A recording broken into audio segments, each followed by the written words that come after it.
Smiley from the Energy Boutique with your energy forecast for 2022. So before we dive into the energy of 2022, let's take a little minute and review what 2021 was all about. Of course, 2021 was the second year in this very great awakening where the collective consciousness did need to be shook up and kind of beat down in order for the greater, grander collective to actually awaken to their energetic and soul purpose in order to evolve their 3D physical avatar. So the major astrology that we looked at for 2021 was one of adjustment. Of course, 2021 added up to the number 5 in astrology, where we had some experimenting to do. We had to get in touch with our heart space. We had to think about what made us happy as an individual. We had to think of our skills and our talents in a brand new way. And of course, we had a lot of heart activations in order to expand our heart chakras.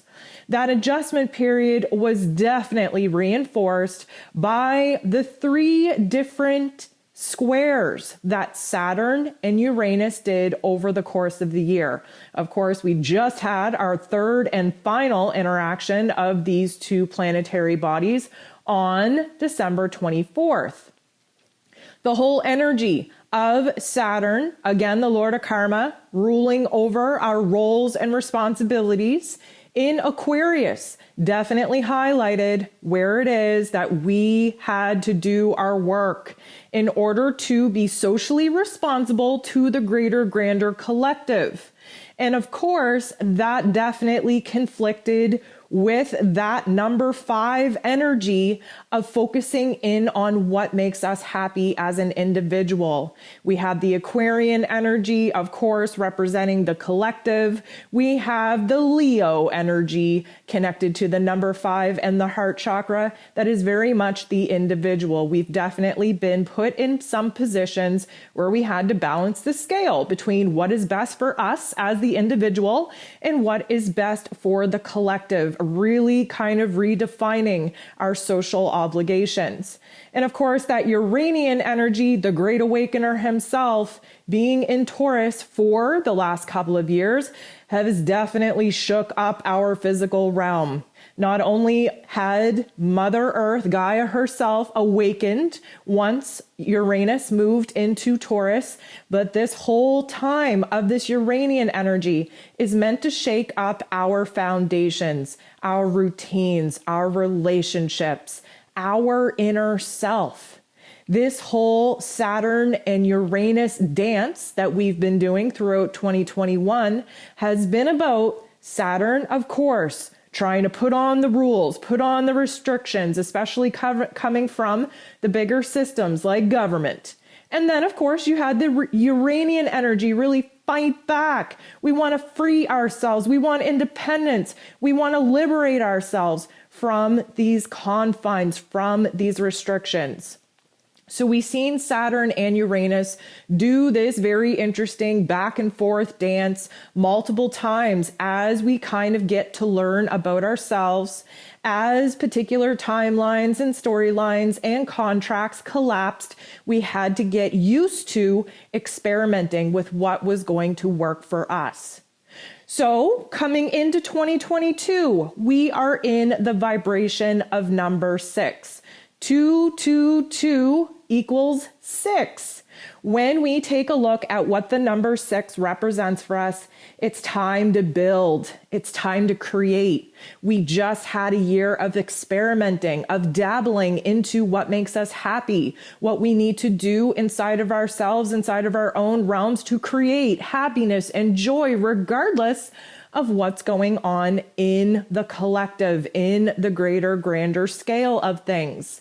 Number 6 is connected to the 6th house in astrology, to Virgo energy. It is an earth energy, which means very connected to our physical realm, building new routines, systems, relationships, structures that are not only going to support our own individual health and wellness, but allows us to really see the health and wellness of the collective definitely improve. That earth energy is focused on our physical realm. We are going to be put in a position many times over where we have to roll up our sleeves. We have to get our hands a little bit dirty in bringing some of the new elements that we've been praying for, that we've been visualizing to life. Now, when we take a look at the number 6, this is about teamwork. This is about recognizing our own individual skills and talents that we should have been illuminated to in 2021 with that vibration of 5. And now we're going to perfect them, not only to make our own lives better, not only to improve the realms of those we are directly connected with, but to also contribute to new earth, the new reality, the new vibration and frequency and energy that the collective is wakening up to, and that we as a collective have to bring to life. When we look at the number 6 in astrology, we focus very much on the physical health and wellness, very connected to hospitals. And of course, with the great pandemic, being alive and well, there's never been a greater time to see how broken the system has been long before this pandemic has ever started. This is time to get back to nature. That earth energy wants us to connect to Mother Earth and really revert back to our ancestral ways of alternative medicine. This is a way for us to tap into new ways, which are really old ways, of bringing health and wellness from the individual to the collective in the fullest picture possible. Yes, we want to focus on new practices where mind, body, and soul equation is balanced out. But that 6th house is also very strong mental energy. Of course, that Virgo energy that is connected to the 6th house in astrology, it is ruled over by Mercury. It's the only kind of earth energy, earth sign, that is ruled over by an air sign. This is a beautiful recipe for us to get a grip in our mental plane. I've been talking about how powerful we are in our mental plane. What we focus on, we manifest. And there is a huge push coming into 2022 to get our mind right, to get our visual right, to get our dream right, to focus in on the details, to overanalyze, over-edit, critique our vision, our dream, down to the minute details. Because when we get a visual and we back it up with an emotion, what happens? We get to manifest here in the physical realm. Now we have a very interesting dynamic going on because with all of this 6 energy, which is about nurturing oneself, nurturing those that we love, being of service, really helping our own selves and those around us reach a peak in our own health and wellness, we have a very interesting dynamic going on because, of course, Jupiter, growth and expansion, just moved into Pisces, and Pisces sits across from Virgo in the astrological wheel. This is our spiritual health, and we are going to learn a very, for many of us, tough love life lesson where our spiritual health, our spiritual discipline is the key factor in keeping clarity and keeping the right mental frequency so that we are not manifesting the unconscious collective vibration, which is pain and fear and trauma. We are going to be put in multiple positions many times throughout this year where we are going to see very clearly what our mental plane, what we focus on, the energy that we spend in our mental narrative, what that actually creates here in our physical realm. So this year, we got to break it down. We got to understand that it's all about mindset. From the moment you wake up in the morning, your mental habits, your tasks, your chores, your daily routine, this is what is going to set you up for success or for failure. We are going through a reevaluation period. We have a new value, a new worth emerging. We can thank Venus for that. She's retrograde right now in Capricorn. And what's interesting about it is that when we take, all of these 2s that we have in 2022, when we look at 2, just specifically that individual number, that is Venus ruled. She rules over our love, our relationships, our worth, our value, our peace, our joy, our happiness. And 2022 is literally 3 2s. So that's what gives us our number 6. So when we're actually looking at the planetary rulership of the number 2, we're talking about Venus. She's earthy. She's feminine divine. When we're talking about the number 6, we're talking about Mercury, ruler of the mental plane, an air energy, information, and our mental perspective. So this year, we're going to have a lot of opportunities to prepare a brand new foundation, to create brand new routines, brand new relationships, to perfect our own talents, skills, in order to not only better ourselves, but to better the collective as we move into new earth. So when we come into a brand new year, what we typically like to look at is the vibe, the frequency, the topics, the themes that we can expect to experience over the course of the year. And we do that by looking at the bigger planets, the older planets. They rule our major aspects in astrology. We tend to shy away from the inner planets because the inner planets change at such a rapid rate that has a direct effect on us from a day to day. We take a great grand look at the big astrology aspects throughout the year because those major aspects are what brings those topics and themes to life. So let's talk about what kind of major astrology we have working for us through the year of 2022. The very first thing that we have to talk about, and that we will talk about, is the true nodes. Now, for the last 18 months, we have been being taught, exploring, experiencing the topics and themes of the North Node in Gemini and the South Node in Sagittarius. The North Node is our destiny point. It's where we can actually reach our soul's purpose. That's the path that we need to be on, that we need to push for, that we need to pursue. The South Node is where it is that we're coming from. Typically baggage from past lives, things that we have to work on leaving behind, leaving in the past, shedding for our old self. The Gemini and Sagittarius axis was all about opening up our minds to new information, new ways of doing things. That Gemini energy, which of course had a direct impact on our belief system, our truth, which that Sagittarian energy ruled over. And I think we can all agree we had some major information thrown at us over the last 18 months that totally changed our version of what is true. And it gave us such tough love life lessons in trying to open up our minds to new perspectives and really abandon old conditioning that it shook us to our core. It divided us, not only between our heart and our head, but with our friends, with our family, with society as a whole. Now we are leaving those tough love lessons behind and we are shifting to the Taurus and Scorpio axis. This is going to be the next 18 months of life lessons, topics and themes around the Tauran energy, which is an earth energy. It's very connected to the self, the safety and security that we can provide ourselves, our self-sufficiency, what it is that we love, what it is we value, what it is that brings us joy and pleasure, and what it is that we need to start doing for ourselves instead of relying on other people to fulfill within us. Now, on the greater, grander collective, this Taurus energy is very connected to the feminine divine energy, to Mother Earth.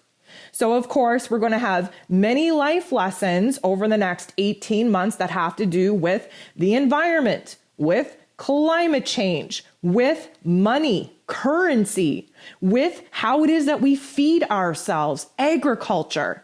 These are all going to be super challenging topics and themes because, of course, Taurus energy is a fixed sign. We don't like to change. We like to stay in the rut and complain about it because it's comfortable and familiar. We know what to expect. And then, of course, what we have to kind of learn to let go of is this Scorpio energy, the trauma, the pain, the suffering, the betrayal, the corruption of the collective. Yes, at one point in time, our pain, our trauma was an egoic experience that we needed to hold on to in order for our survival.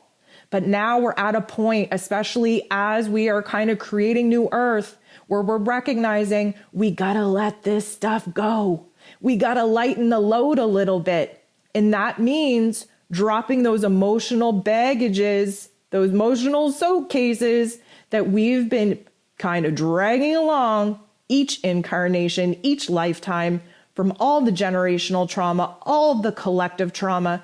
We gotta let it go. We gotta learn new ways to find safety and security within ourselves, and the defense mechanisms that we've learned from the pain and trauma, from the suffering. It's not going to do it in New Earth.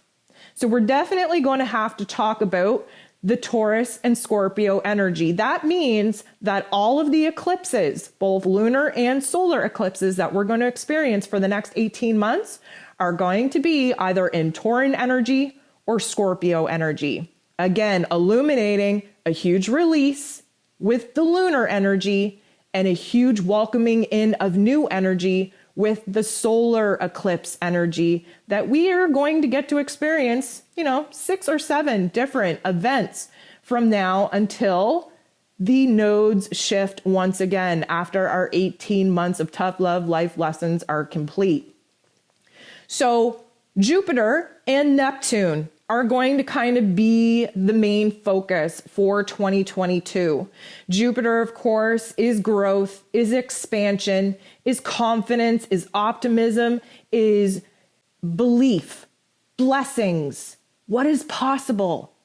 And because it is in its place of power in Pisces, this is a huge opportunity for us to dream a bigger dream, for us to maybe tap into our higher realm of intuition and spirituality, for us to grow our spiritual practices, for us to expand on the creative solutions we have to bring to the forefront in order to correct some of the old timeline problems. Jupiter in Pisces, the shadow side of this, and again, you can check this out in the forecast that I did when Jupiter moved into Pisces. The shadow part of this is total escapism. And we are going to have a choice which, with each opportunity that Jupiter gives us throughout the year, on whether or not we're going to grow and expand from these hardships and lessons, or whether or not we're going to crumble and escape and avoid the truth and our reality by checking out through drugs, through alcohol, through any other vice that would make us disconnect from this physical realm.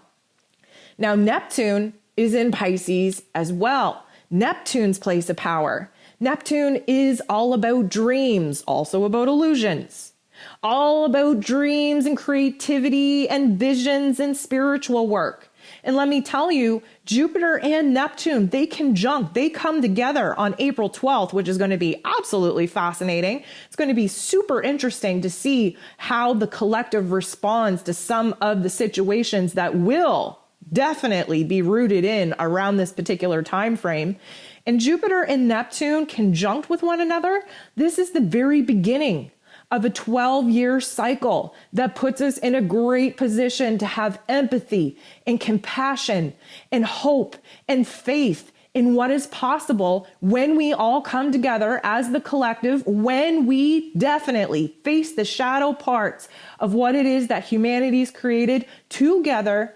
And when we gather in multiple mass meditations throughout 2022 to get in the highest vibe, highest perspective, highest visual possible, so that we can usher in New Earth at a great accelerated rate. What's also interesting throughout 2022 is that another year of all of our Mercury retrogrades are taking place in air signs. So in 2021, we had all of our Mercury retrogrades all taking place in air signs. What does that mean for us? Well, it meant we had to revisit old ideas, old narratives, old communication patterns. We had to unearth a lot of old information, changing and breaking down the way that we looked at ourselves, at our inner realm, at the world as a whole. We were constantly being challenged to revise and re-edit our inner narrative, our inner perspective. We had a lot of things we had to hash out. Of course, that Mercury energy also rules communication. And with the technology that we are quickly implementing into our realm, we have to go back and make sure that we're doing things right. This year, though, as interestingly as that is, we are having all the Mercury retrogrades in air signs, but they will retrograde back in earth signs before going direct. What does this mean? Well, if you'll remember at the beginning of this forecast, we talked about the power of number 2 and the power of number 6. The two rulers there are Venus and Mercury, earth and air. What do we do with air energy? We create a vision. What do we do with earth energy? We bring it to life. So every single time we have a Mercury retrograde this year, we're going to be floating, flying high. We're going to be bringing in new information. Then we're going to have to slow down, re-edit, retrace our steps, come up with a different plan. We sneak back into those earth energies. We get a chance to kind of reorganize, restructure our realms, re-implement some of the things that we may have missed. And then Mercury will go direct again, giving us the energy to make a positive change and transformation in our physical realms before moving forward. So that's going to be a super interesting dynamic that we're going to all get to experience. Now, Mars is going to go retrograde this year. We got off a little bit nice and free. Last year, Mars was direct the whole year, giving us constant, very slow, but constant step forward. When Mars goes retrograde, we are going to see a huge shift. We're going to have to slow down. There's going to be huge months of change and action and restructuring and recalibrating and reorganizing. And then Mars is going to go retrograde and we're going to have to just take a pause. We're not going to be able to take a physical step forward. We're going to have to just kind of move inward and kind of explore all the steps that we already made and get our anger in check, get our will and our discipline in check while retrograde. And then, of course, when we go direct, there's going to be another hustle of energy. So for my Aries friends out there, mark it on your calendars, or because there are going to be very important parts throughout this year that you are going to be stopped, stalled out, put on pause, and put in a timeout. And that is going to frustrate my Aries friends to the 9th degree. What's interesting, though, is that Mars and Venus, they conjunct this year as they normally do. They spend, of course, let's back up for a second. Mars is the masculine divine. Venus is the feminine divine. They spend eternity chasing one another throughout the cosmos. For very brief times in the cosmos, they will meet up. They will conjunct with one another. And this year, it is happening at 0 degree Aquarius. Aquarius, of course, the great awakener, the visionary, where innovation and progressive steps forward for the collective is going to really be illuminated, where the masculine and feminine energies need to be rebalanced. And let me just put it out there, there are a lot of soul contracts. If you believe in twin flames, kind of that vibe, but this is going to be a very, very opportunistic time for soulmates, soul contracts, karmic partners, all kinds of divinely scripted unifications coming together. This is where we find our people. This is where we align with the greater, grander collective and see our soul family and our star family actually manifest here in this physical realm. Should be a highlight for many of us. The last thing that I think is going to be super important for us to watch as we move throughout the year is the true node, which of course, we're getting fresh into a brand new topic with the true nodes moving into this Taurus and Scorpio axis. The true node and Chiron, the wounded healer, They aspect one another 5 times this year. What's even more interesting is that at the very end of August, the beginning of September, they aspect each other 3 times at 15 degrees. This is a halfway point. This is a crossroad marker. What can we gather from this? Well, the true node is trying to show us the path that we need on in order to fulfill our soul's destiny and purpose. Chiron gives us our wounds. He also shows us how to heal them. It is the tough love life lessons that we have to go through in order for us to recognize our own strength. We go through those tough love life lessons and then we're better for it. Then we get to implement changes in our life, unleashing our spiritual warrior to show us that, you know what, we learned it. Now we're walking the walk, we're talking the talk, and we are pushing ourselves so freaking far on the path of our destiny towards that true node that we're going to be able to heal some of the trauma, some of the pain, some of the suffering that Scorpio South node is going to activate every single time we take a step forward. It's because we drop some emotional baggage from the past. So to have the true node and Chiron aspect each other 5 times this year, we as a collective and individuals are moving very quickly through our physical realms this year. We are accelerating at a super fast speed and rate, and we are healing equally just as fast. So we are definitely going to feel the ebb and flow, the pressurized system to make huge, giant steps forward. As hesitantly as that Tauran energy does, it really does not want us to make those big, huge steps forward. But we are at a time in the collective's ascension where we have to, you know what, go big or go the F home. And that's what we're trying to do. We're trying to go the F home, but we have to create the home in which we want to F off to, right? So it's going to be a big deal.